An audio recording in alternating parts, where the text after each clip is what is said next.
I think I'm okay with saving questions until the end, unless somebody has a burning question. Burning? Okay, no burning. So the next person that I believe we have here is, I'm looking at the wrong one. The next person that we have here is Dr. Bindu. Great, okay. Dr. Bindu is from Aster Medcity in Cochin, India. I'm going to ask you to introduce yourself a bit more because I don't know more about that. Please come on up. And she will be talking about altered self states.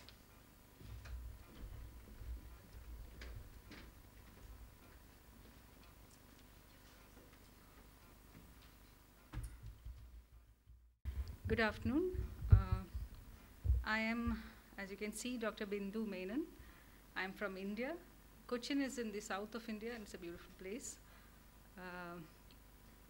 So that's about me. I was working in a medical college before this, and currently I'm working in a corporate hospital called Aster Medcity in Cochin.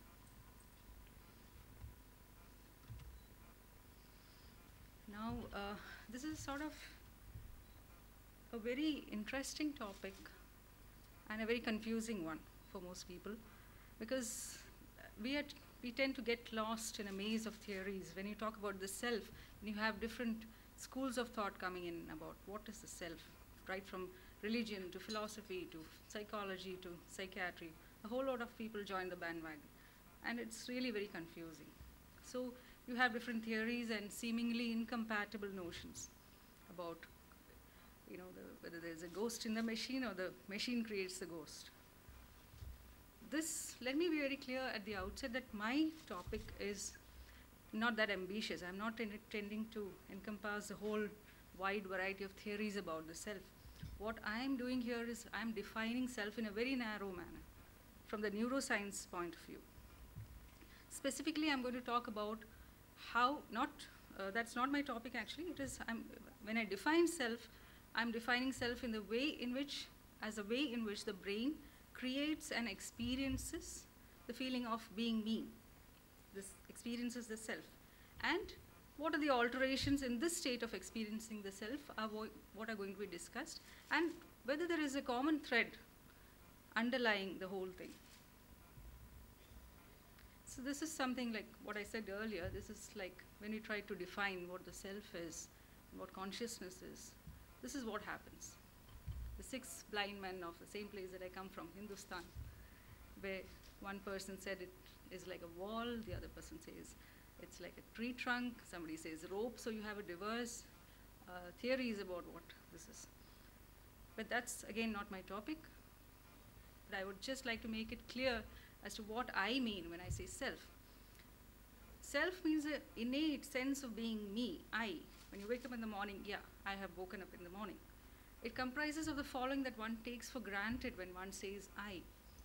It includes the continuity and unity of self in time and space, the boundaries of self, even the physical boundaries. This is my hand, for example. And it includes volition, the ownership of one's thoughts, percept, and actions. In this context, I am defining consciousness as being aware of oneself. Now, what are the altered self states? One, it could be quantitative alteration in consciousness.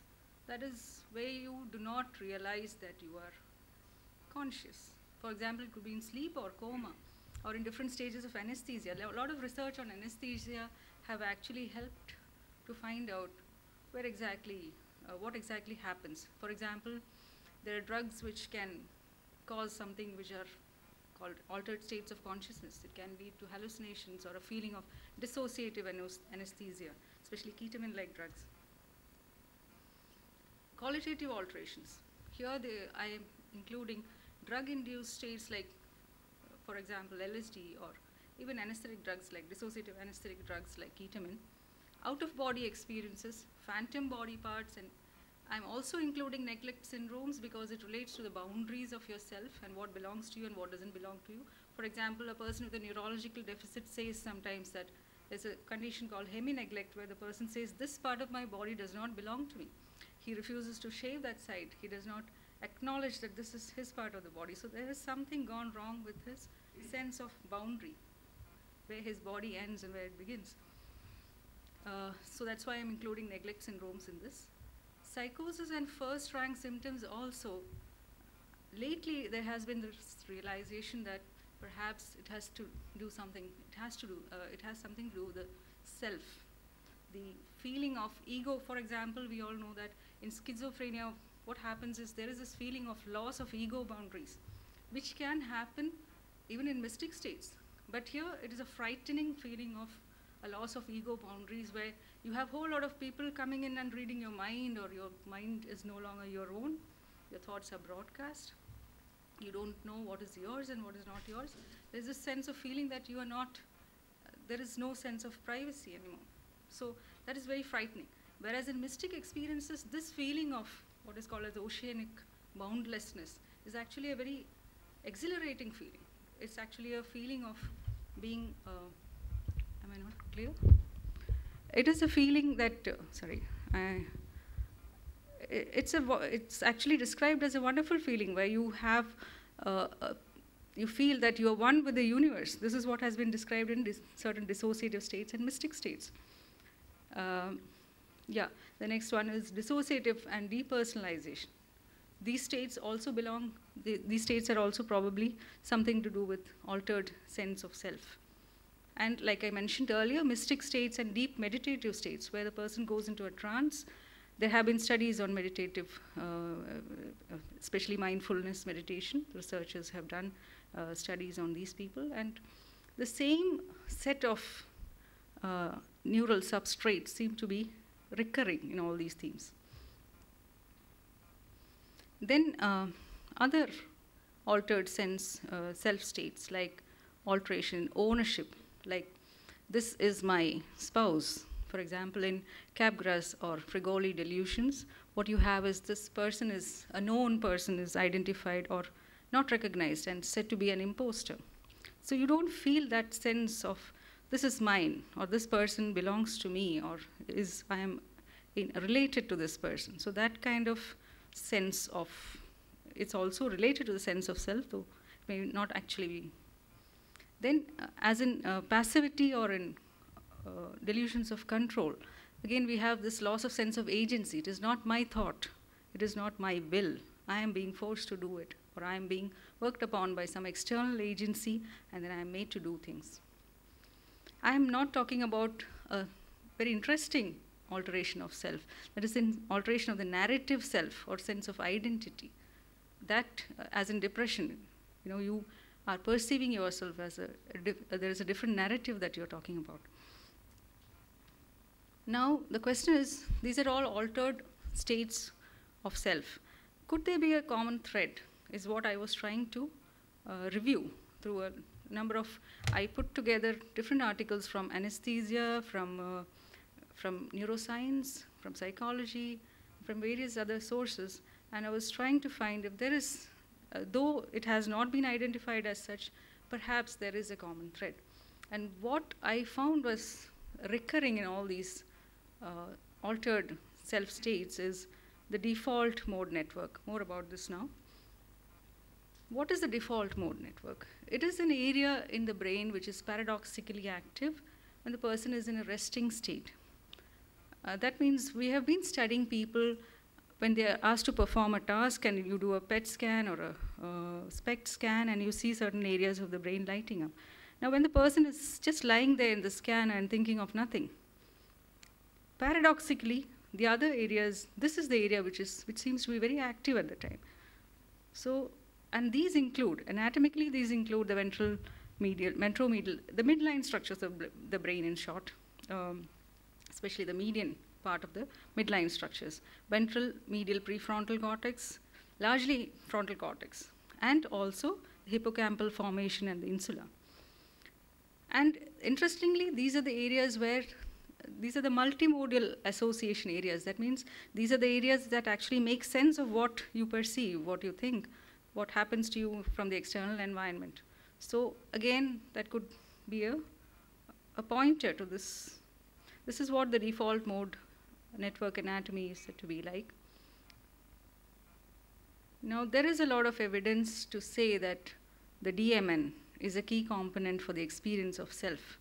Right from 1978 onwards, when the first brain scanners, the actual functional brain scans started, what was found was what I mentioned earlier, that there is hyperfrontality during resting state, when you're supposed to be doing nothing but just daydreaming or perhaps just thinking about various things.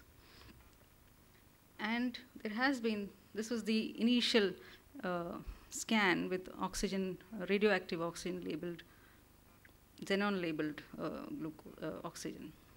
Further studies have also pointed out to,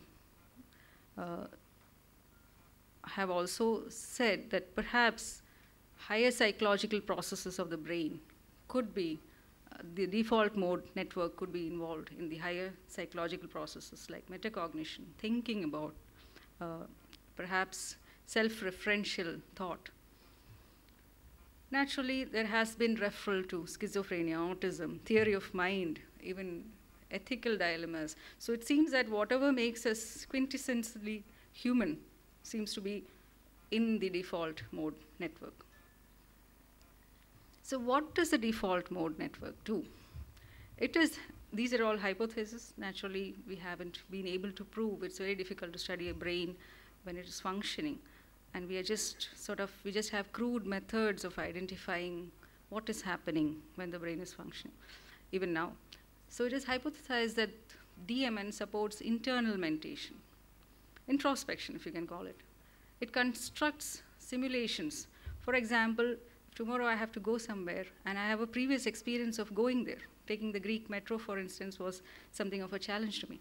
So I had to identify where you take the ticket, which line, which is the red line, which is the blue line, which is...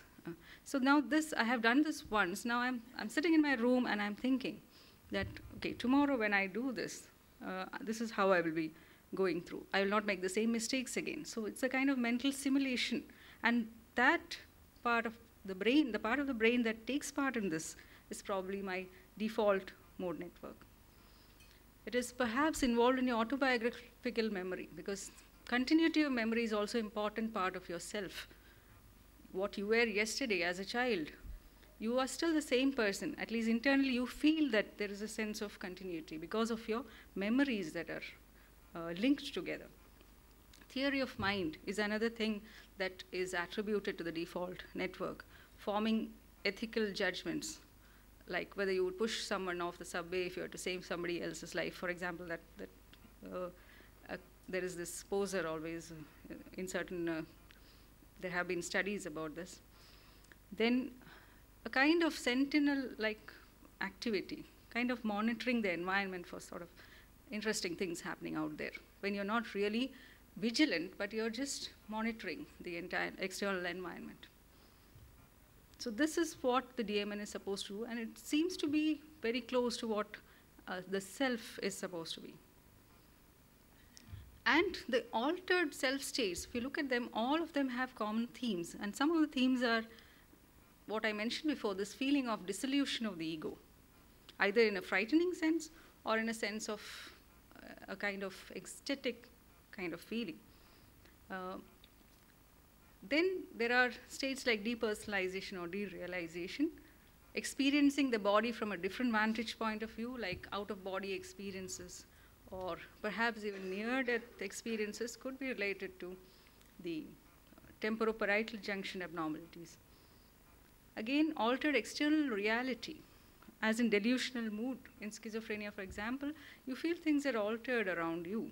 So these are the common themes that you see in altered self states. And perhaps, since you have a common clinical symptomatology, you should be looking for, or we should be looking for a common underlying neural substrates, or a group, or at least a network. Now, you no longer talk about one area in the brain being responsible for something. What you're talking about is a network of structures which are responsible for a certain activity or group of activities. And perhaps this DMN is perhaps a culprit for altered self-states, is what I have to hypothesize. There are certain, there's this literature available about various altered self-states and how the default mode network is involved. For example, in anesthesia, what happens when a person is given anesthesia, before he goes under, there is a phase when there is a feeling of dissociating. So especially with newer anesthetic drugs like ketamine, drugs like propofol, for example. So there have been studies, largely there have been studies with psychedelic drugs and anesthetic drugs to find out what happens when you lose consciousness, because it isn't very clear even now. Psychosis also has been studied extensively, and there are theories to suggest that it is an ipsity disturbance model, which means what is ipsity? The feeling of, the primordial feeling of I is disturbed in psychosis. Perhaps the frontoparietal systems controlling the default network may be overactive in psychosis, resulting in too much of introspection. Don't think too much is what our parents used to tell us.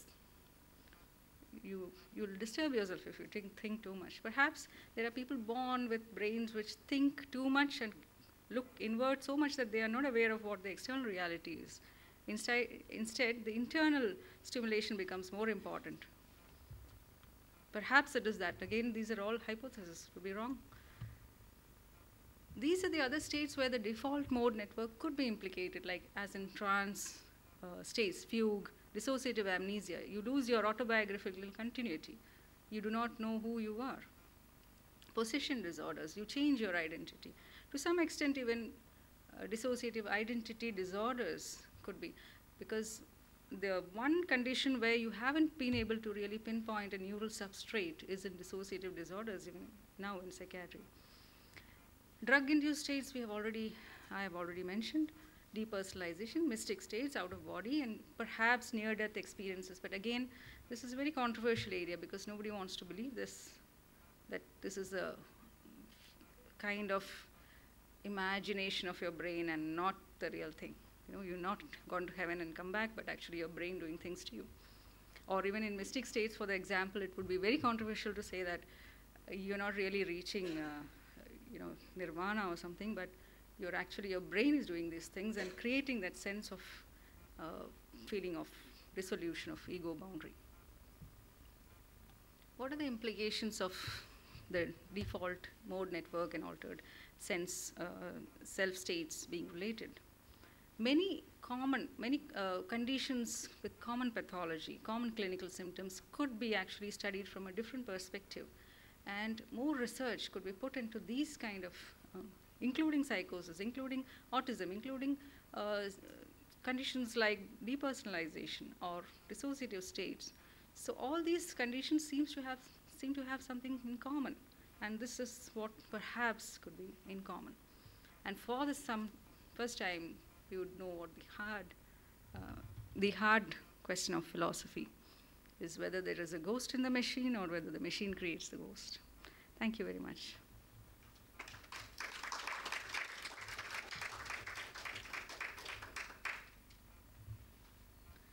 I think the questions will be later.